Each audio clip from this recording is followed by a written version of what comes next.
بنتا ہے۔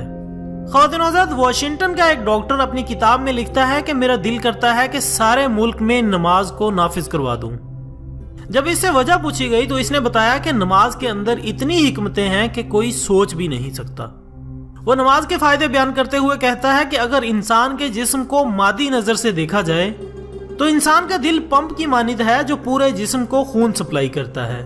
اس نے کہا کہ جب انسان بیٹھا ہوتا ہے یا کھڑا ہوتا ہے تو جسم کے جو حصے نیچے ہوتے ہیں ان میں خون کا پریشر نسبتاً زیادہ ہوتا ہے اور جو حصے اوپر ہوتے ہیں ان میں پریشر نسبتاً کم ہوتا ہے۔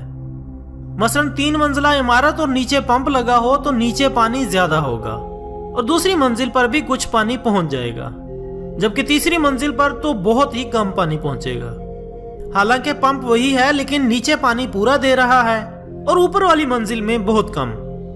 اس مثال کو اگر سامنے رکھتے ہوئے سوچیں تو انسان کا دل بھی خون کو پمپ کرتا ہے اور یہ خون نیچے والے اعضاء میں بالکل پورا پہنچ رہا ہوتا ہے، لیکن اوپر کے اعضاء میں اتنا نہیں پہنچ پاتا۔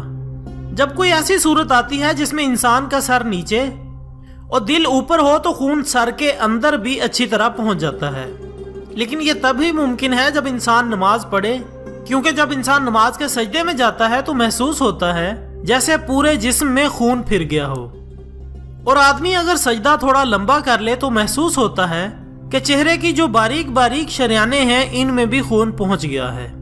یہ ڈاکٹر مزید لکھتا ہے کہ عام طور پر انسان بیٹھا، لیٹا یا کھڑا ہوتا ہے۔ بیٹھنے، کھڑے ہونے اور لیٹنے سے انسان کا دل نیچے ہوتا ہے جبکہ سر اوپر ہوتا ہے۔ ایک ہی صورت ایسی ہوتی ہے کہ نماز میں جب انسان سجدے میں جاتا ہے تو اس کا دل اوپر ہوتا ہے اور سر نیچے ہوتا ہے، لہذا خون اچھی طرح چہرے کی جلد میں بھی پہنچ جاتا ہے۔ خواتین و حضرات، نبی اکرم حضرت محمد صلی اللہ علیہ وآلہ وسلم کا ارشاد ہے کہ نماز نور ہے۔ اللہ تعالی ہم سب کو نماز کی پابندی کرنے کی توفیق عطا فرمائے۔